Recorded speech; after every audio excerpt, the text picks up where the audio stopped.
Well, howdy folks. Going to talk about saving some money on electricity for the house these days.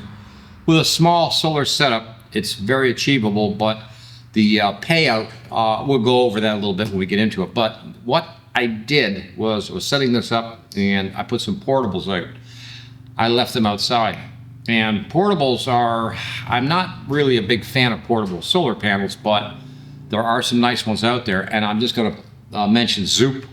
They sent me a set that I believe was 350 watt rated, and it was so well built, it was like, you know what, you could leave this outside for, say, a time. Not necessarily, of course, nobody is going to, in their right mind, would recommend doing that, but I had a flat set that you just lay on the ground, and I actually got two sets of those, and they were 400 watt rated. And anyways, I had the 400 watt out there, and it had been out there for a couple of weeks. We've been using it, and it was like, yeah, it's doing okay. And then all of a sudden we had a lightning storm. Pretty good one. For southern Georgia, it was as good a lightning storm as any. Yeah. So something happened, and it all sort of ties in with what we're going to be doing with this anyways. So I'm going to show you the panel. It's in the back of my car now because it's like, yeah, it's toast. Yeah. It's really bad. Yeah. And we'll take a look at that. And I just want to say, like, if you have portables, if there is a storm coming, maybe you shouldn't leave them outside. Let's have a look at the mess. Well, I'm going to show you this is laying in the back of the old car here. What it is a 400 watt portable solar. I don't know if I can get this opened up enough that you can see it, but there are solar panels in here. This is it's one of those ones you just throw it out. They say lay it on the ground. Okay, we had a lightning storm. There's the back of the solar panel. Yeah, it doesn't work anymore. It produces 0 voltage, 0 amps, no wattage. You know. And it was something that was, it's a couple of months old, that's all. But I left it outside during a thunder and lightning storm, and this somehow is what showed up. So yeah, it was just something I thought I'd share with you guys, because I really had a whole different plan as to what we were filming today. And then this happened last week, and I was like, well, you know what, maybe show the old viewers and share some of my my bad days. Yeah, that's a pretty bad day right there. Yeah. Okay, this is the small power sucker that we have that I think every household pretty much has one of these deals going on now. It might not be quite as organized as this lovely mess I've got here.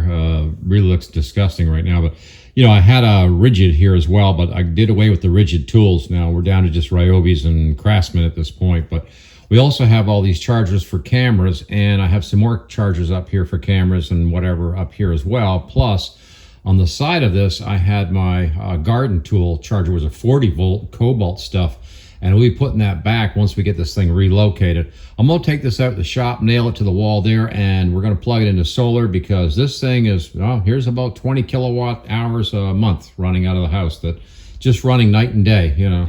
Hopefully it's not too dark in here. Anyway, we're back up the shop and wanted to talk about the next step. You saw the charging station that I built out of plywood, and I got my different batteries there. I don't have all of them right now because I just threw that thing in a corner when we moved here from Texas, and I haven't had time to deal with it. So now I'm going to bring that charging station out here and probably put it on the wall right there and nail it up with a couple of screws and put all the charging stations on there so that we can charge. Now, that whole charging station, I'm going to add some more chargers to it, because like I said, the garden shed, and there's a couple other battery charger systems in the house running right now that need to be on that, so to get it off the house kind of thing. The whole idea is to get off that, you know, off the grid. And the savings is going to vary depending on, you know, where you live and how much your power costs you. So we could probably get away with something as small as this. This is really affordable. This is runs somewhere around that 149 area, something like that. This little guy right here, and it'd probably do the trick. But I'm going to run one of these. I'm not sure which one I'm even going to use, because I have more of these kicking around. Yeah. But this one right here, even from All Powers, is only a 300 watt, but that'll cover it. You know, that'll do the trick. And also it'll charge up pretty easily, and it runs 12 to 60 volt range from the solar panels coming in, which means a 200 watt panel is perfect for, you know, something like this. So we'll probably hook this up just for fun and see how it does. It probably, I'm thinking, because it doesn't have any storage compared to this guy, it will probably run out of power in the middle of the night, but the next morning it'll charge itself back up. It'll be fine, you know. This one here will probably go down to around 40% or something overnight during the, and then the next morning, of course, you know, charge itself back up, and also continue to keep the batteries and everything fully charged for all my tools, my garden stuff, my camera equipment, anything I have that has a chargeable battery feature in it, you know, will be on that little system we were looking at. We have to sort that thing out a little bit too. It's a bit of a mess right now. Like I said, some moving in and just a lot of things, issues happening. But one of the things you'd need, of course, is going to be one of these power stations, and also a preferably a fixed panel. I would really like to set that up with a fixed panel, but I just can't. The resources here right now at this minute, I just don't have it. So I'm going to probably run just a portable on this for the time being to keep the power, you know, keep the station going. We're not going to be using the big system I have here at all. This is going to be separate from that. So I can shut all the power off on that. Don't worry about it.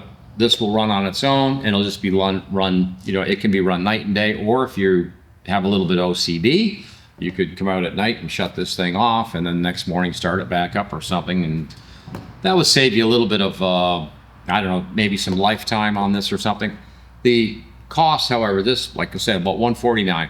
Your portable panel, that really would be sort of something up to you. You'd have to shop that out. Hopefully find a hard panel that's about 200 watts. And a 200 watt panel, if you think about it for a second, is an older panel, because really they're into 300 and 400 and 500 watt panels these days. So somebody might have a used 200 watt panel that says, yeah, it's too small, it's too old, you know, I don't need it anymore.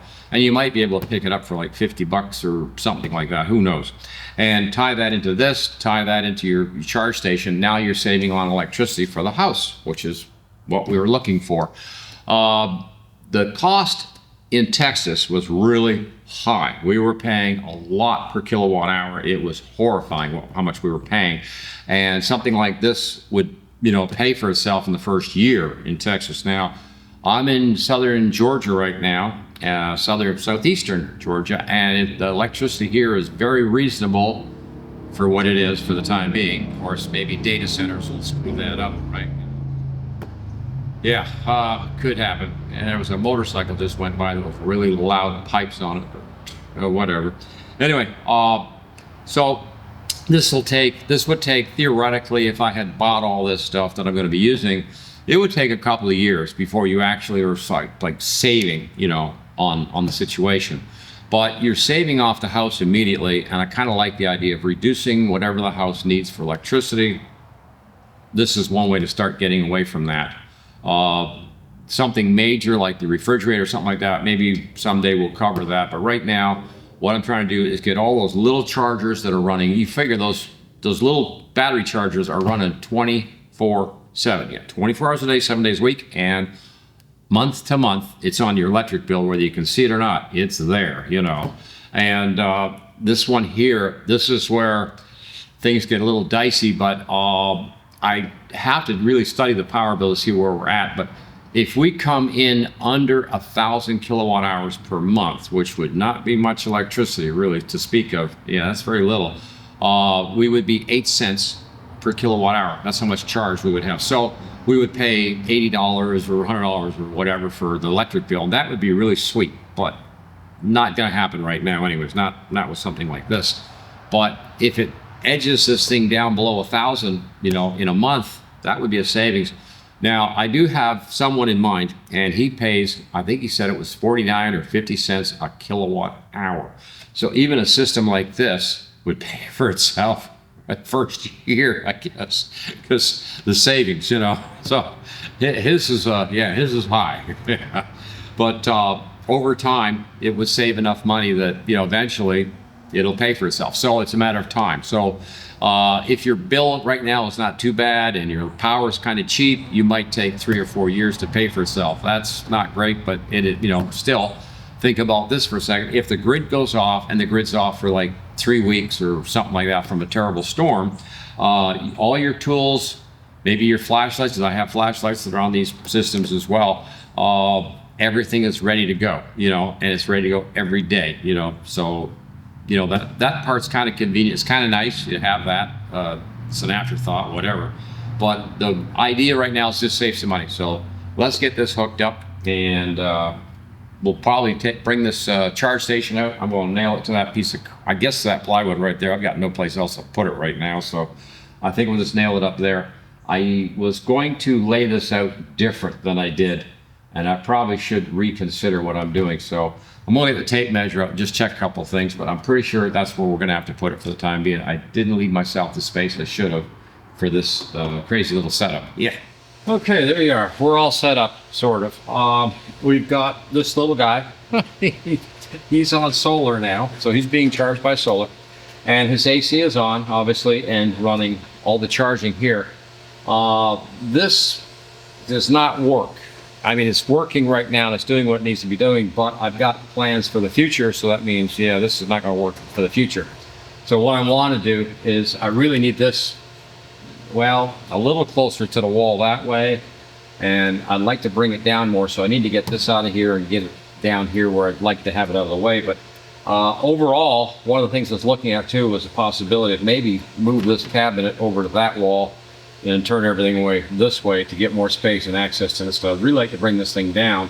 The other problem I've got, always a problem, the lawnmower stuff, weed whackers, all that junk, that's all got to go here on this side. And then I'm not sure if I have anything more. I think I do. I have some more stuff. So another calculation that I'm looking at is maybe getting some sort of big bus system here with a lot of USB connectors tied into the AC, so that we can tie it in. I have one of these right here, which is all, you know, converting to USBs for charging, but there isn't enough. Yeah, there's more USB stuff to plug in, and I've also got USB A, or whatever they call it, and USB C. So I got the two different types. As I have one in the house right now that's on USB C, I would like to be able to bring that out here and throw that on this system too. Just get all the charging systems, all of it, in one box, you know.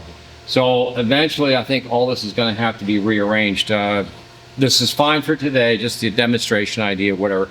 It basically saves about 20 kilowatt hours per 20 kilowatt hours a month, which, you know, if you're at 50 cents a kilowatt, other countries are, besides, you know, the US of A.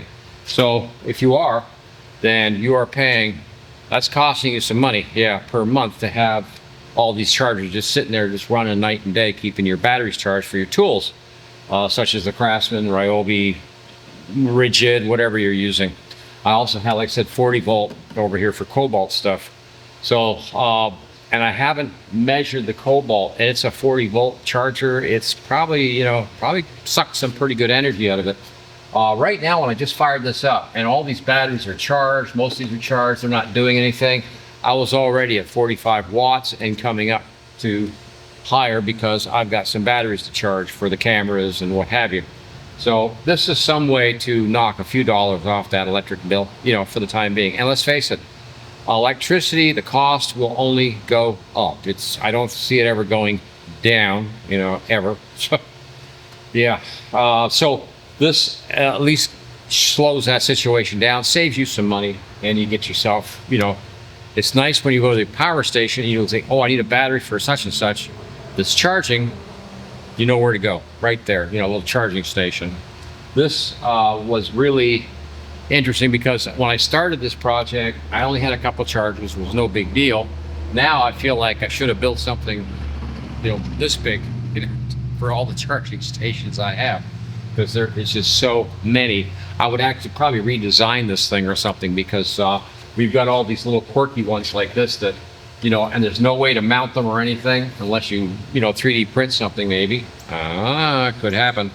That way you could, you know, have this up there as well and have them all laid up this way or something, so you can see what batteries are doing, what's charging, what's ready to go. Oh man, thank you for watching Coffee and Tools. Please like, share, subscribe, ring the notice bell. I'm out of here. Over and out.